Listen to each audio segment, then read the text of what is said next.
day, everyone. It's Latanya with Latanya Roche Yoga Hands. We're talking about mentality maintenance today. The topic is everything that glitters ain't gold.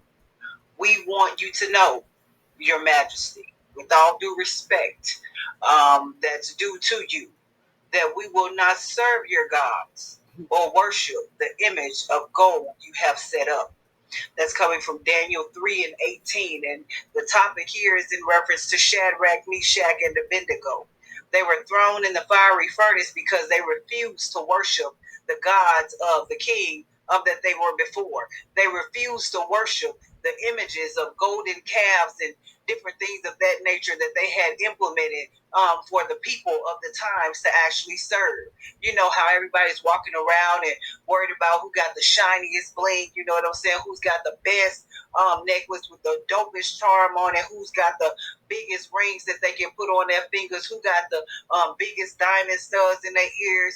Who's wearing the best attire and who is wearing the best shoes? You know, we will not worship those things. My God is I am. He is those things. Therefore, I don't have to worship those things. I can worship him because those things were falsely made. They're called false idols, and they were falsely made in his image to reflect what it is that he is. But those things cannot ever encompass the fullness thereof of what I am is. Could not ever encompass the fullness of those things. The story goes here that Shadrach, Meshach, and Abednego were thinking long term when they found themselves in a situation that would require a big commitment.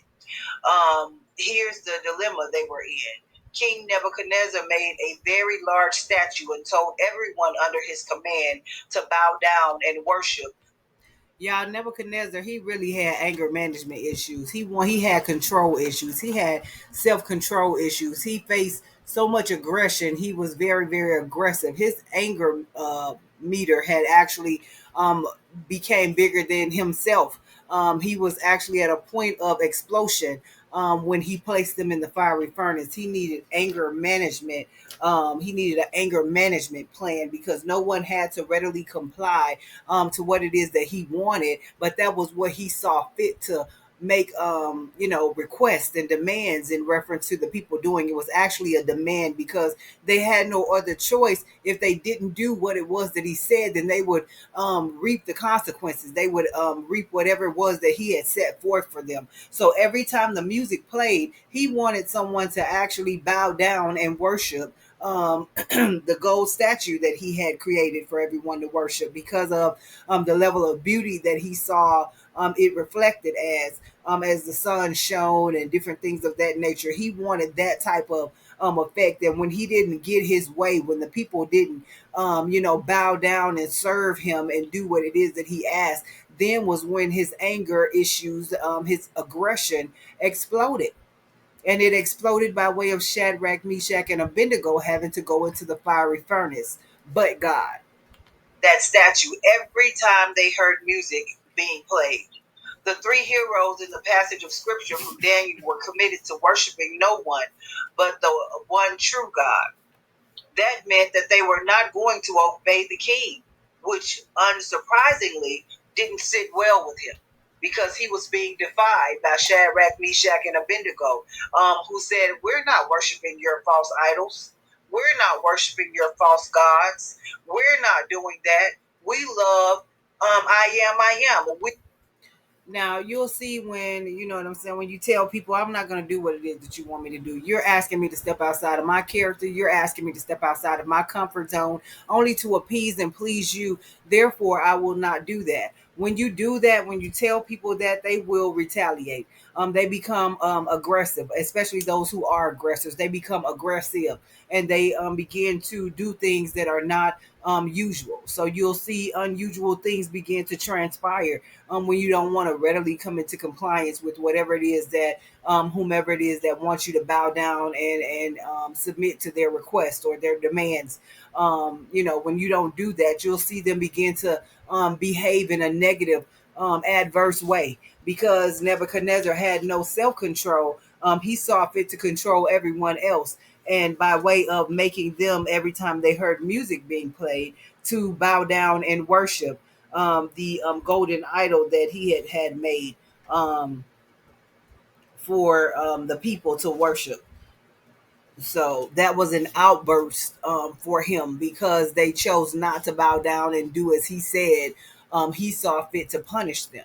So that was his way of gaining control over the situation, over them actually, because what they were doing would actually exemplify the fact that they could stand up against what Nebuchadnezzar said, and that if they did that, then everybody else would follow. See, they recognized Shadrach, Meshach, and Abednego. They recognized that they were being looked at as being made an example out of.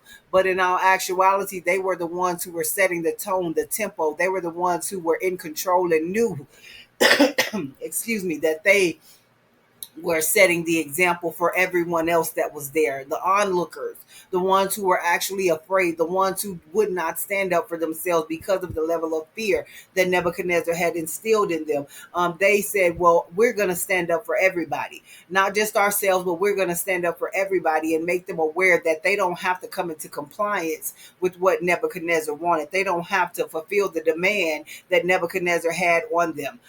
They recognized that. They said, no, we're not doing that. Everything that glitters ain't gold. We bow down to I am, I am. We don't bow down to false idols and things of that nature. Regardless of what Nebuchadnezzar said, he could not ever make them bow down to what it is that he wanted them to bow down to and worship. We do not want to love what you have brought forth and set forth before us to worship as if this is God. It's only a creation by you. Therefore, who you are, you have created something, and it's only a creation by you. And it was something that was actually made in Nebuchadnezzar's image and in his likeness. It's not what the collective of people would have actually chosen to exemplify what it is that they wanted to worship. See, this was what do you call it? He was actually a utilitarian, if you really want to know the truth, because he was utilizing the golden thing to actually make them do what it is that he wanted them to do. Right? He was using that to make them do what he wanted them to do.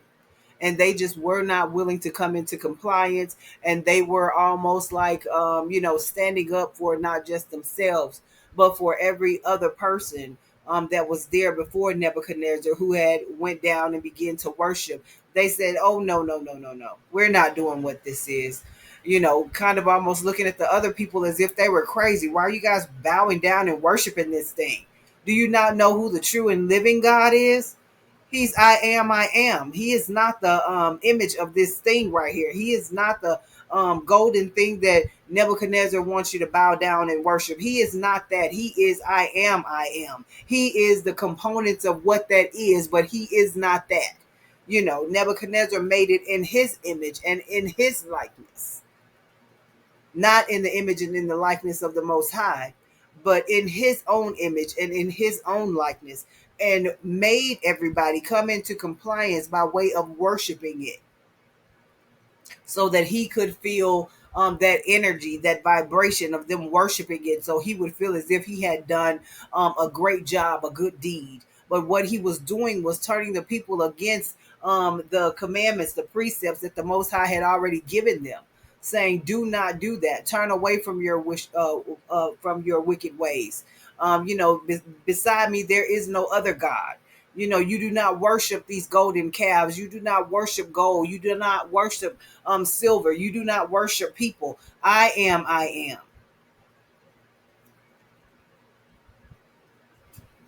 Therefore, we are not going to worship this thing. They said to him, you are only a king. You are not the king of kings. You are only a host. You are not the host of hosts. Therefore, we will not be subservient unto anything that you bring forth, that you're wanting these people to bow down to and worship. It says, for those who refuse to obey King Nebuchadnezzar's commands to bow down, they would experience consequences. Those who didn't do as the king demanded would immediately be thrown into a blazing, fiery furnace with that gloomy fate before them. The three brave Jewish men stood strong in their commitment to follow God's law. Their decision was not based on the immediate outcome. It was rooted in faith. By faith. By their faith, they said, we will stand through it anyway. We still aren't going to stand here and or bow down and worship your gods. We're not going to worship your gold. We're not going to worship any of those things because they're false idols. And we will not bow down to those things. We only bow down to the great I am. We don't bow down to you and your falsities and the different things that you have built up to defile the image of God and to misinform man. We're not going to bow down to those things. So they were recognizing early on that they were setting an example, just as King Nebuchadnezzar thought that he would use them as his example. They were the ones who were actually setting the example and standing still, firm, confident, and undismayed. No matter what it is that King Nebuchadnezzar said he would do to them, they stood firm and they denied him them bowing down before the golden calves and the gods that he had made and created out of gold. See, because they were glittering and they were shining in the sun, he felt as if they were beautiful enough that they could be worshipped. But only God was to be worshipped. And that was the only thing that Shadrach, Meshach, and Abednego would actually worship. And that was God. And this is why, as they went into the fiery furnace, and Nebuchadnezzar was very upset about it when he put them in there. He went so far as to turn the furnace up higher than what it was originally, so that they would surely suffer by way of the heat. And as they walked around in the fiery furnace, there were only three men that Nebuchadnezzar threw in there to begin with, which was Shadrach, Meshach, and Abednego. But as they went back to go and peer into the fiery furnace to find out what was going on, whether or not they had died yet, they found that there was a fourth man that was in the fire walking with them. See, the very thing that they were looking for them to worship outside of the fiery furnace was what came into the fiery furnace to actually rescue them and keep them from being burned up and taken out by what Nebuchadnezzar thought would kill them. See, everything that glitter, it ain't gold. Every time somebody wants you to go somewhere and, party and have a good time, it ain't really the place to be. See, Shadrach, Meshach, and Abednego found themselves over in the Revelation in 3 and 14. It says, "These are the words of the Amen, the faithful and true witness, the ruler of God's creation. I know your deeds, that you are neither cold nor hot. I wish you were either hot or the other." But where they found themselves is that they knew great was great I am's faithfulness. That they would be and bear true witness and attest to what had actually transpired leading up to that point of being thrown into the fiery furnace. They knew that the same God that they were standing in reference to and in reverence with would actually come and rescue them. He would actually protect them. He would keep them in the midst of the fire. He would keep them in the midst of the frustration. He would keep them in the midst of the face of Nebuchadnezzar. They knew that they were only going to worship the true and living God, that they would not bow down to the calves, they would not bow down to the golden statues, they would not bow down to King Nebuchadnezzar's command or demand. They would not bow down to that. They said that they would stand still, firm, confident, and undismayed, and they would stand in the fire, knowing that they were bearing true witness to what they believed and who they believed, which is the true and living God. So therefore, nothing that Nebuchadnezzar could have done to them would have actually made them any bit of difference, because they knew that they were standing in truth, knowing that the Most High said, "You shall not worship idol gods. You shall not worship all of these other things, that you should." Come before me and bow before me, not bowing before man, but bowing before me. And he also said that if you deny me to your friends, if you deny me in public, I will deny you in places unseen and seen. So therefore, they stood on what they knew to be right, what they knew to be righteous, and what they were wanting to affirm and attest to. And that is that everything that glitters is not gold. They said that they will not serve the golden statues and the calves and the different things that the different setups that Nebuchadnezzar actually had in front of them. They will only serve the true and living God, who is I am. And we should actually learn from that, because a lot of times we're so focused on the different things that shimmer and glimmer and that sort of a thing, that we lose focus of what's important, which are the priorities. We need to focus on structuring the monies that we actually have, knowing the things that we have to do. We know we need to pay our bills first, because for a long time those things got me tripped up, because I would do something that wasn't important before I did what was necessary.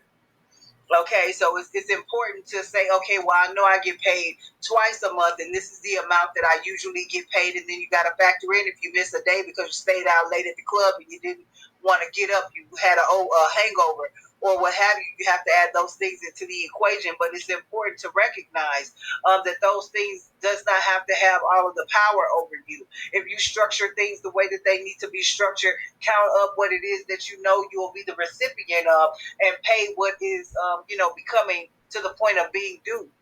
So therefore, you don't have to worry about receiving the cutoff notice. You don't have to worry about getting the eviction notice. You don't have to worry about these things. And even still, where there is a will, there is a way. All right, everybody. That is everything that glitter. It ain't gold. I will not serve your golden calves, neither worship any other thing you have set up. The God that I serve is I am. He makes up those things. He makes up the very essence of those things. His components equate to those things. Those things are not him. He are those things, right? You know. So again, it's Latanya with Latanya Roche Healing Hands. I hope you have enjoyed this message. Everything that glitters ain't gold. It's coming from Daniel 3:18, and where we referenced where Shadrach, Meshach, and Abednego found themselves was actually over in Revelations chapter 3, verse 14, where it says, these are the words of the amen and faithful and true witnesses. Because they were faithful and true witnesses, they were so faithful and true about it, they said they were going to be tried and true. You going to throw me in the fiery furnace because I won't worship your gods, because I won't worship your falsities? You gonna throw me in the fiery furnace because I won't get in over here and do what you want me to do? That's all right. I'm finna worship God in spirit and in truth, because I know that what you have placed before me is not what it is that I should be worshiping, right? Because I worship and know that my God is I am, I am. Y'all have a beautiful and an amazing day. Like, share, comment, subscribe. We appreciate the feedback. It's Latanya. I'm signing off, everybody.